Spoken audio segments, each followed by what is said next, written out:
নমস্কার। প্রাণারামের মাধ্যমে সম্প্রচারিত ভারত কথার গ্রন্থিমোচনের ৬৬০তম পর্বে আপনাদের সবাইকে জানাই সাদর সম্ভাষণ। মহামতি অনন্তলালের পরম আশীর্বাদে আমরা শুনে চলেছি পূর্ণ ভারত কথা।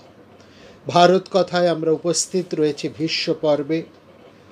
কুরুক্ষেত্রের মহাসমারোহের একাদশ দিনের ভোর সূর্য সবে মাত্র উষার অঞ্চল হতে নির্গত হয়েছে। আলো ফুটতে না ফুটতেই সমবেত ক্ষত্রিয়রা সমাগত হয়েছেন ভীষ্মকে দর্শন করার জন্য।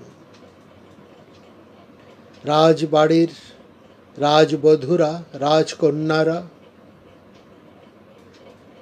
চন্দনের গুঁড়ো ছিটিয়ে, খই ছিটিয়ে ক্ষত্রিয় বীরের সম্বর্ধনা জানালেন ভীষ্মকে।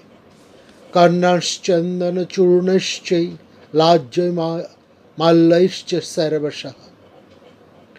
পৌর জনপদ হস্তিনা এবং তার চারপাশের যত আবাল বৃদ্ধ বনিতা ছিলেন সবাই খবর পেয়ে ছুটে এসেছেন এই ক্ষত্রিয় বীরের আদর্শ বিশ্রামকে অবলোকন করতে। বহু কৌতূহলী প্রেক্ষকও সেখানে দাঁড়িয়ে পড়ল সদ্য খনিত পরীক্ষার চারধারে। তারা শুধুই দেখছে, কিছুই তাদের বলার নেই, কিছুই করার নেই।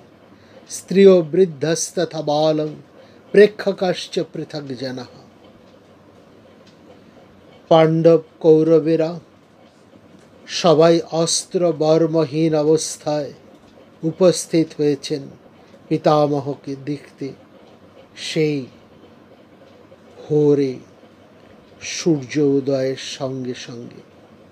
এবং লক্ষ্য করার, পরস্পর পরস্পরের চরম প্রতিপক্ষ হলেও এরা আজকে প্রত্যেকেই প্রত্যেকের সাথে কথা বলছেন। সমবয়সীরা যেন আগের মতোই প্রীতিযুক্ত সম্ভাষণ করছেন পরস্পরকে। অনন্যং প্রীতিমস্তে যথাপূর্বং যথাবয়ঃ।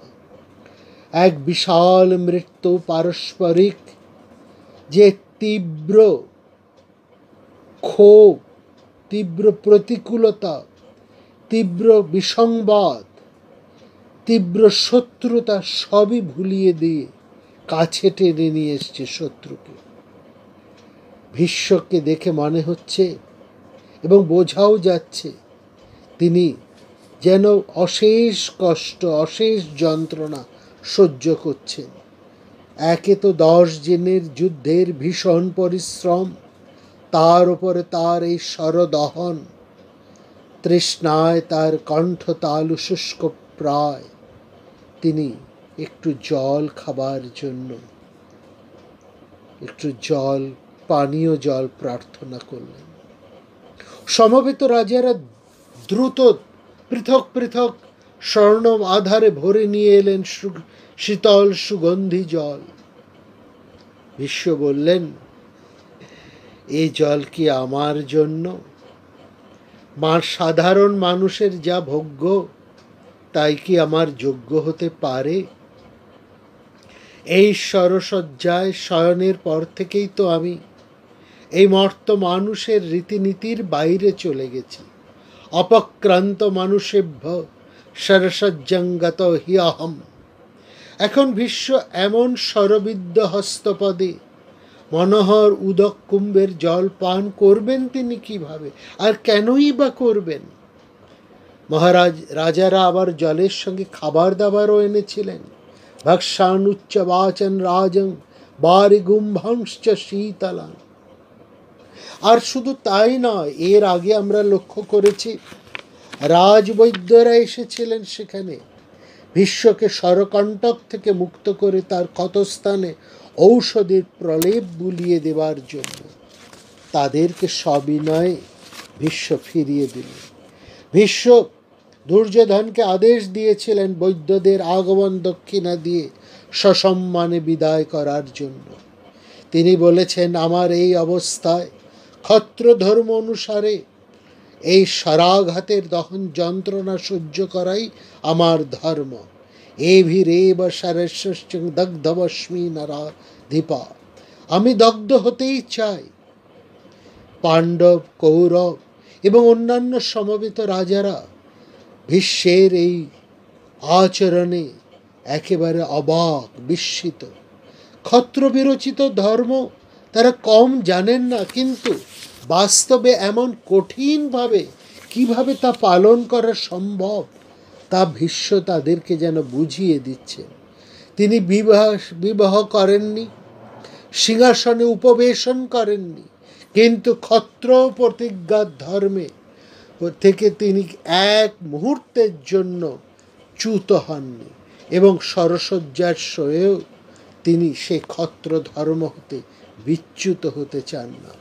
শরক্ষতের এই দহন তার রাজধর্মের চরম সিদ্ধি তাকে দান করেছে।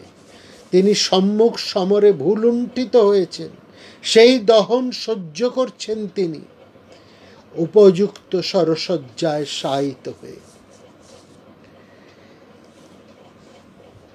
আবারও অর্জুনের ডাক পড়ল। ভীষ্মের তৃষ্ণাকুল কণ্ঠস্বর শুনে অর্জুন তাকে জিজ্ঞেস করলেন তিনি কি চান। শুষ্ক কণ্ঠস্বরের দিকে ইঙ্গিত করলেন ভীষ্ম। অর্জুন আবারও বাণ জুড়লেন তার দীপ্ত কাণ্ডিবে, বারুণ অস্তে বিদ্ধ করলেন পৃথিবী। বেরিয়ে এলো অমর্ত্য জলধারা, শীতল অমৃতকল্প গন্ধবতী পুণ্য পৃথিবীর দিব্য গন্ধ ভরা নির্মল জলধারা। শীত শ্যামমৃতকল্পস্য দিব্য গন্ধরসস্য চ। সেই মধুগন্ধ জলধারা ছড়িয়ে পড়ল ভীষ্মের দহন দিগ্ধ শরীরে। তার মুখমণ্ডলে আপূর্ণ হল তার তৃষ্ণালু কণ্ঠ। ধরণীতে শায়িত ভীষ্ম ধরণীর উপাদানে সন্তুষ্ট তৃপ্ত। কোনো রাজভোগ্য, কোনো কৃত্রিমতায় আজ তার তুষ্টি হবার কথা নয়। তিনি এই ধরণীর কোলে শয়ন রচনা করেছেন। স্বরাকীর্ণ উপাধানে তৃষ্ণার মুক্তি তাই তার সেই ধরণীরই উপাদানে। এই অভিপ্রায় বীর ভীষ্মের মনোগত অভিপ্রায় একমাত্র বুঝতে পারছেন অর্জুন, আর পিতামহের ইঙ্গিতগুলো তিনি এত চমৎকার করে বুঝতে পারছেন, এবং তার ফলে পিতামহের অভীষ্ট পূর্ণ করতে পারছেন তিনি। কেনই বা বারবার অর্জুনকে আহ্বান করছেন পিতামহ? কেনই বা ইঙ্গিতে তিনি তার ঈপ্সিত কর্ম সাধন করার জন্য অর্জুনকেই বেছে নিচ্ছেন? আর লক্ষ্য করবেন, মহাভারতের কবি বলছেন, প্রচণ্ড দাবদাহে পিতামহের তৃষ্ণাকুল কণ্ঠে যখন আমানুষিক কর্মে অর্জুন শীতল জলধারাকে যখন ধরণীর হৃদয় হতে আকর্ষণ করে টেনে নিয়ে এলেন, তখন সেই বর্ণনা, সেই অমানুষিক কর্মের বর্ণনা দিচ্ছেন মহাকবি। বলছেন, প্রচণ্ড শীত লাগলে গাভীর গায়ে যেমন কণ্টক চিহ্ন ফুটে ওঠে, অর্জুনের এই অমানুষিক কর্ম দেখে কৌরবেরা তেমনই কম্পিত হয়ে উঠেছিলেন। সম্প্রাবেপস্ত কুরব গাভ শীতার্দিতা ইব। শৈত্য তাড়িত গাভীর মতন যেন গা ঝাড়া দিয়ে কেঁপে উঠেছেন তারা। সে এক অস্বস্ত পরিণাম উপলব্ধি করছেন, আর তারা এটা বুঝতে পারছেন না যে এই কাঁপুনিটা কিসের জন্য। গাভী যেমন শীতে কেঁপে ওঠে এবং সে বোঝে না যে কাঁপুনিটা কেন হচ্ছে, এবং এই নিবারণের জন্য সে কখনো চিৎকারও করে না এবং নিজেও সে কিছু করতে পারে না, কেবলমাত্র নিরীহ দৃষ্টিতে সে এদিক ওদিকে তাকায়, আর এই মাঝে মাঝেই সে কম্পিত হতে থাকে। একমাত্র গরু বলেই বুঝি সে নিজের কষ্টটাকেও সে ব্যক্ত করতে পারে না, কষ্ট ত্রাণও সে নিজের থেকে নির্ণয় করতে পারে না। কার কাছে যাবে, কিভাবে যাবে, কি করলে সে এই কষ্ট থেকে বাঁচতে পারবে, সেটাও সে বুঝে উঠতে পারে না। মহাকবি এই উপমা দিয়ে কৌরবদের অবস্থাটাই যেন এখানে পরিষ্কার করে আমাদেরকে বোঝাচ্ছেন। বলছেন অর্জুনের এই অমানসিক অস্ত্রকর্ম দেখে তারা ওই গাভীর মতনই কম্পিত হয়ে উঠছে, কিন্তু তারা এটা বুঝতে পারছে না যে আগামী যুদ্ধে তাদের কি ভয়ানক পরিণাম হতে চলেছে। এই অর্জুনের কারণেই যে তাদের কি চরম দুর্গতি ঘটতে চলবে। ইচ্ছামৃত ভীষ্মকেও আজ অর্জুনের জন্যই যে সরসজ্জায় শায়িত হতে এলো, এই বোধটাও তাদের আজ কাজ করছে না। তারা যেন গাভীর মতনই নিজেদের কষ্ট লাঘব করতে পারছে না, নিজেদের কি করা উচিত সেটাও বুঝতে পারছে না, কেবল তারা কম্পিত হয়েই চলেছে। ভীষ্ম বারবার নানান ইঙ্গিতে, নানান সূক্ষ্ম ইঙ্গিতে অর্জুনকে কৌরবদের সামনে ডেকে আনছেন, প্রকাশ করছেন তার মহিমাকে, এক অদৃষ্টপূর্ব গরিমায় তাকে প্রতিষ্ঠা করতে চাইছেন। আর তিনি বলছেন যে কৌরবদেরকে তিনি এটাই বোঝাচ্ছেন যে দেখো, অর্জুন যেমন বসুন্ধরার অন্তর বিদীর্ণ করে অমৃত নিঃসন্দেহী তৃষ্ণা তাড়িত পানীয় বের করে নিয়ে আসতে পারে, সেই সময় যে এক অদ্ভুত অত্যাশ্চর্য শঙ্খধ্বনি নিনাদিত হয়, তার প্রত্যক্ষ তাৎপর্যটাকে বোঝার চেষ্টা করো তোমরা। যেভাবে অত্যাশ্চর্য কর্মের মাধ্যমে অর্জুন সরসজ্জায় শায়িত বিশ্বের লম্বমান শীর্ষতলে স্বরের উপাদান রচনা করেছেন, যেভাবে মাটির হৃদয় থেকে শীতল পানীয় আহরণ করে নিয়ে এসেছেন, এই দুটি কর্মের তাৎপর্যকে বোঝার জন্য তিনি বারবার যেন কৌরবদের দৃষ্টি আকর্ষণ করছেন। বলছেন তোমরা বোঝো এই অর্জুনকে, এই অর্জুন কত মর্মজ্ঞ, কত ইঙ্গিতজ্ঞ। যুদ্ধক্ষেত্রে তোমাদের প্রতিপক্ষ এই অর্জুন, এই ভীষণ তার ক্ষমতা, যে অভাবনীয় কর্ম তিনি মুহূর্তের ইঙ্গিতের বুঝে উঠে করতে পারে এক অভিজ্ঞ ভাবজ্ঞতায়, তার সঙ্গে তোমরা লড়তে যাচ্ছ কোন সাহসে, কোন ক্ষমতায়? এরপরে তৃপ্ত ভীষ্ম উপস্থিত সবাইকে উদ্দেশ্য করে অর্জুনের প্রশংসা করে বললেন, অর্জুন, তোমার পক্ষে এই সমস্ত কাজ করা কিছুই বিরাট নয়। নৈতচ্চিত্তর মহাবাহতৈ কৌরব নন্দন। আমি অনেক দিন আগেই দেবর্ষি নারদের কাছে শুনেছি যে তুমি সাধারণ মানুষ নও, তুমি ঋষি। নারদ আমাকে বলেছেন দেবরাজ ইন্দ্র যে কর্ম করতে পারেন না, বাসুদেব কৃষ্ণের সহায়তায় তুমি সেই কর্মও অলৌকিকভাবে সম্পাদন করতে পারো। অর্জুনের প্রশংসার মধ্যে এই অলৌকিক স্পর্শ লাগিয়েই কেবলমাত্র ভীষ্ম তার বক্তব্য শেষ করলেন না। সমস্ত ধনুর্ধর পুরুষদের মধ্যে উপস্থিত সমস্ত বীরদের মধ্যে অর্জুনের শ্রেষ্ঠত্বও তিনি যেমন স্থাপন করলেন, সেই সঙ্গে তিনি দুর্যোধন এবং তার স্বপক্ষীয় রাজাদেরকে যুদ্ধ হতে বিরত হবার এক ভীষণ বার্তা দিলেন। অর্জুনের প্রশংসা করেই তিনি সেই কথাটি আরম্ভ করলেন। ভীষ্ম বললেন, আমি বহুবার বলেছি এই দুর্যোধন তা শোনেনি, শুনতে চায়নি। না বৈ শ্রুতং ধাত্রারাষ্ট্রেণ বাক্যম। কি শুনতে চায়নি? শুনতে চাইনি এই আমার কথা।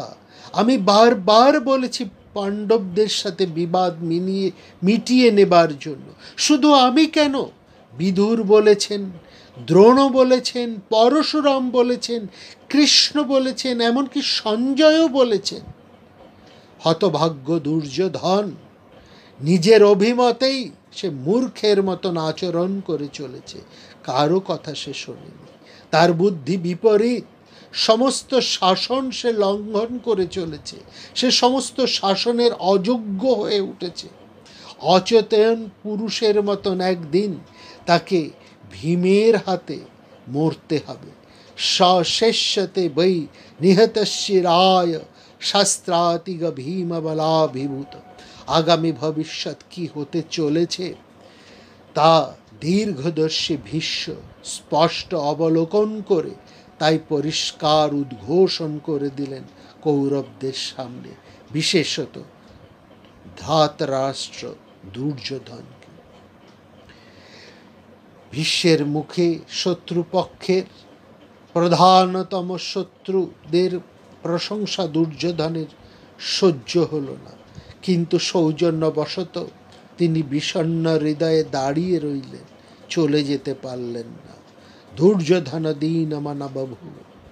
ভীষ্ম এতক্ষণ পরোক্ষে কথা বলছিলেন, এবার সোজাসুজি দুর্যোধনকে উদ্দেশ্য করে বললেন, দুর্যোধন, তুমি তো সবই কিছু তোমার সামনে দেখলে তো অর্জুন কিভাবে অমৃত নিঃসন্ধি পবিত্র বসুন্ধরার সুধা স্নিগ্ধ জল এনে ফেললো আমার মুখে।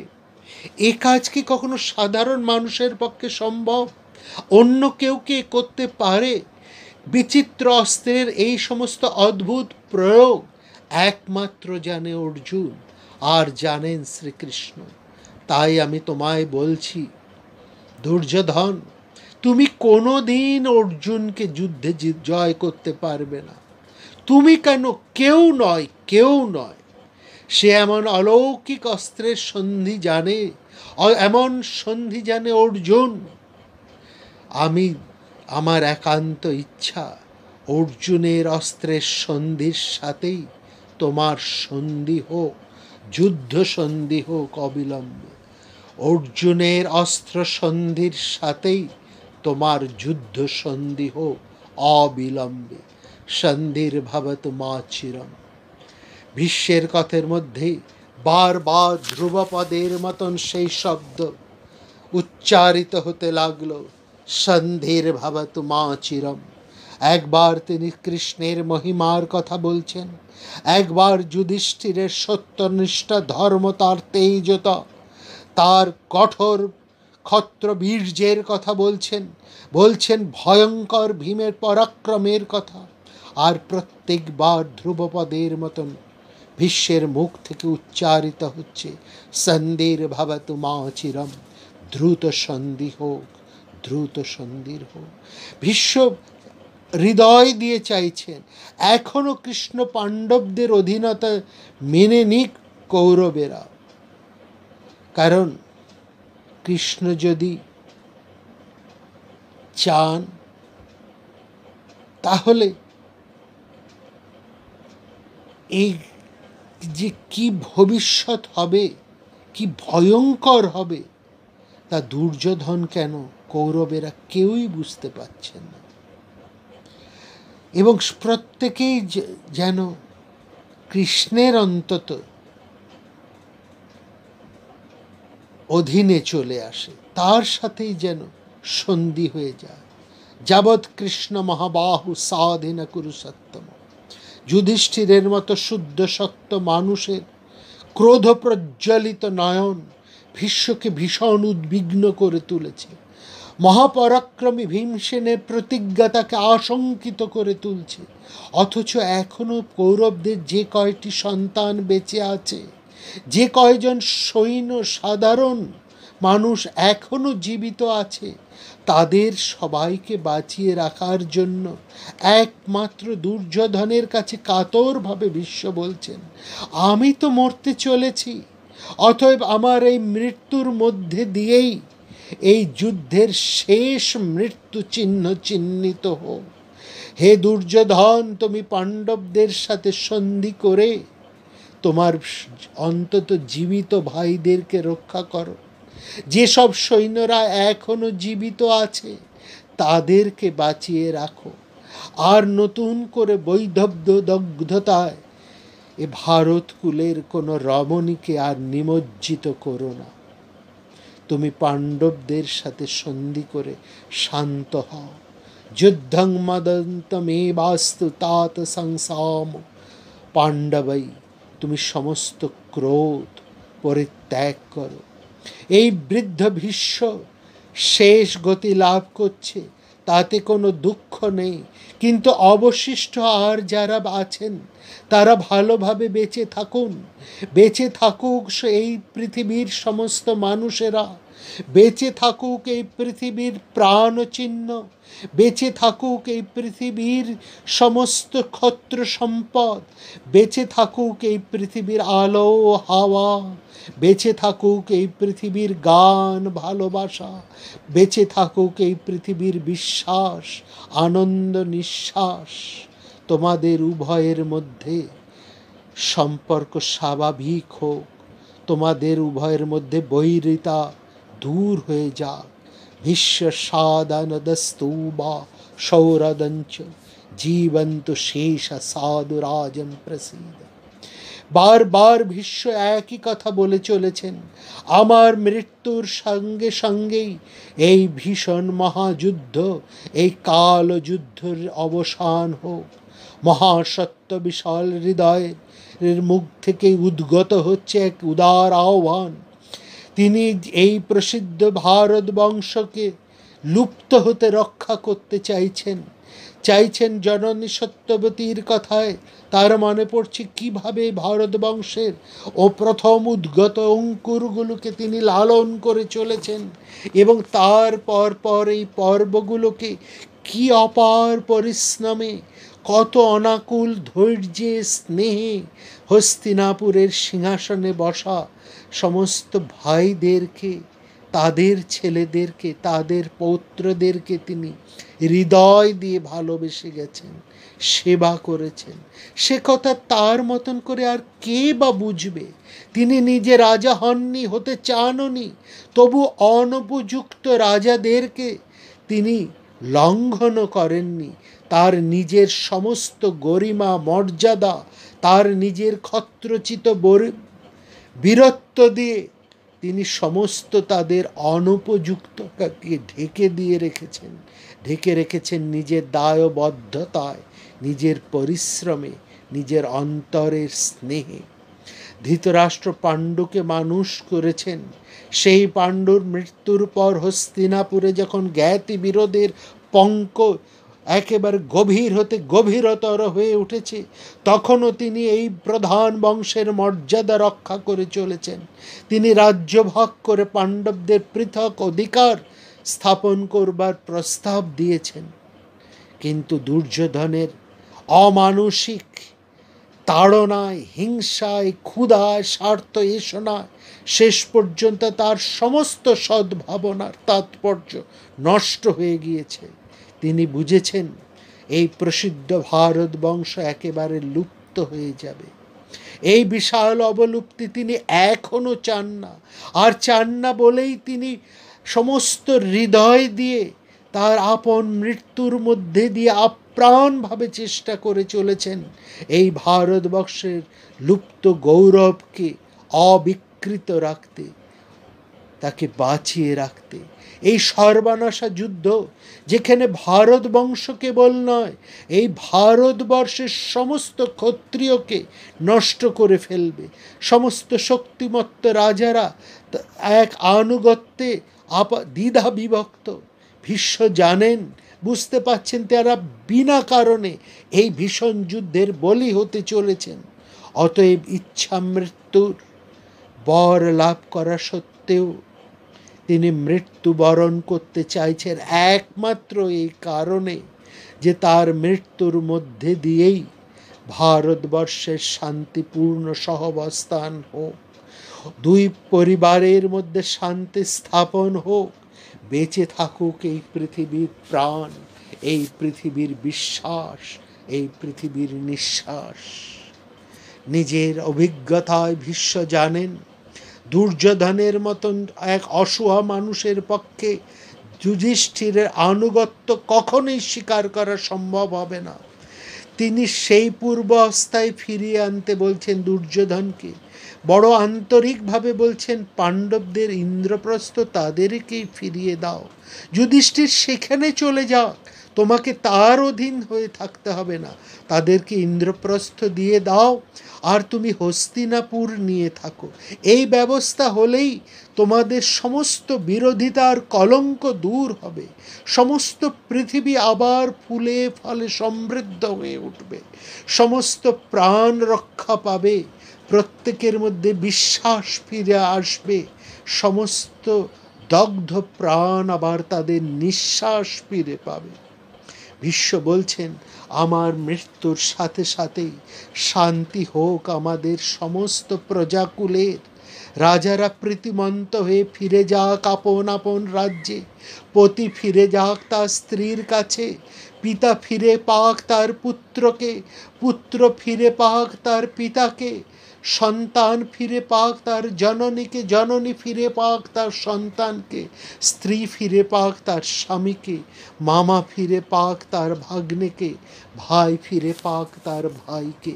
পিতাং পুত্রং মাতুল ভাগিনেয়ং ভ্রাতা চৈব ভ্রাতরং প্রৈতুরাজন।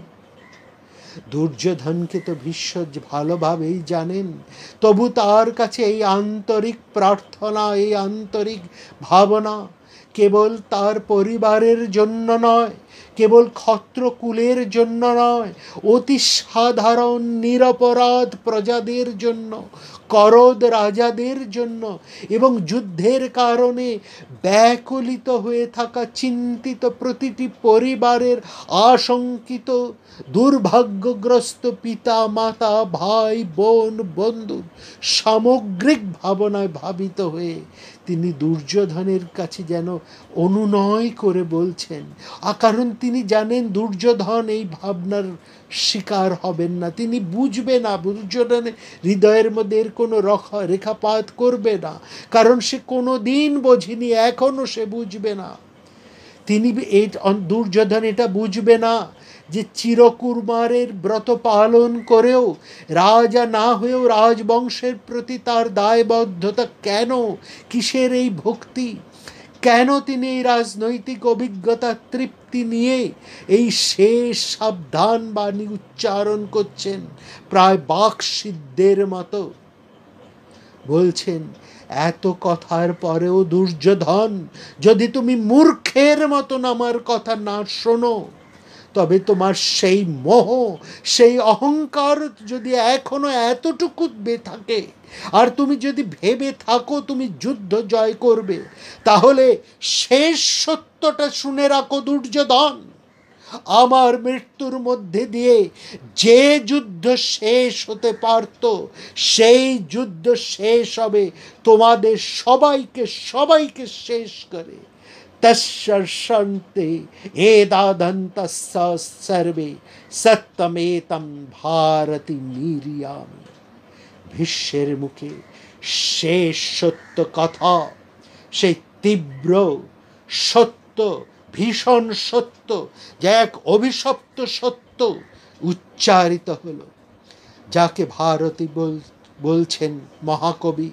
ভারতী শব্দের অর্থ শব্দ, সরস্বতী, কিন্তু এখানে ভারতী বলতে কেবলমাত্র কথা মাত্র নয়, এখানে ভারতী বলতে ভারত বংশের এই বিশাল প্রতিনিধি, তিনি তার অন্তর দিয়ে ভারতবর্ষকে যেভাবে উপলব্ধি করেছেন, এই বংশকে, এই মর্যাদাকে যেভাবে উপলব্ধি করেছেন, যে ভাবনাকে, যে ধর্মবোধকে, যে হৃদয়বোধকে তিনি উপলব্ধ করেছেন, সেই চিরন্তন ভারতবর্ষের হৃদয়ের ভাবনাই তার ভারতীর মধ্যে দিয়ে, শেষ সত্য কথার মধ্যে দিয়ে উচ্চারিত হয়েছে এক মহাবাক্যের মতো, যুদ্ধ নয় শান্তি, ধ্বংস নয় ধারণ, বিভেদ নয় একত্র শান্তিপূর্ণ সহাবস্থানই ভারতবর্ষের হৃদয় ধর্ম। মহাভারতের মহাকবির কি নিপুণ শব্দ প্রয়োগ! ভীষ্মের ভারতী শুনছেন কে? রাজ্ঞাং মধ্যে ভারতং শ্রাবয়ত্যা, ভারতবর্ষের অধস্তনকে ভারত ভীষ্ম তার ভারতী শোনাচ্ছেন। সমস্ত শব্দ ব্যঞ্জনার মধ্যে এই হৃদয়ের মর্ম বাণী প্রকাশ হচ্ছে, যার অন্তর্গত তাৎপর্য বহু অতীতাগত এবং বহু দূরগামী হয়ে আজও ভারতবর্ষের সেই হৃদয় সত্যকে এই বর্তমান সময়ের যুযুধান দুই পক্ষের যুদ্ধকেও সেই একই কথা শুনিয়ে যাচ্ছে ভারতবর্ষ। ধর্ম সেটি ধর্ম যেখানে একত্র সহাবস্থান, সেটি ধর্ম যেখানে যুদ্ধ নয়, হিংসা নয়, কেবলমাত্র শান্তি, যেখানে কোনো ধ্বংস নয় ধারণ, যেখানে কোনো অসূয়া নয়, যেখানে অনৃশংসতা। সেই ধর্মের তাৎপর্য উচ্চারণ করছেন ভীষ্ম, এবং সমস্ত কথার পরে তিনি শেষ মহামন্ত্র উচ্চারণ করে তার সমস্ত মন হৃদয়কে এই শরীর থেকে বিচ্ছিন্ন করে তিনি নিজেকে স্থাপন করলেন সমস্ত কিছুর ঊর্ধ্বে এক পরম চৈতন্যে। যোজনাত্মানং বেদানং সংনিয়ম। ভীষ্মের এই কথাই হচ্ছে মহাভারত। ব্যাস সেই জন্যেই বারবার বলেছেন ভীষ্মের ইতিহাসই হচ্ছে মহাভারত।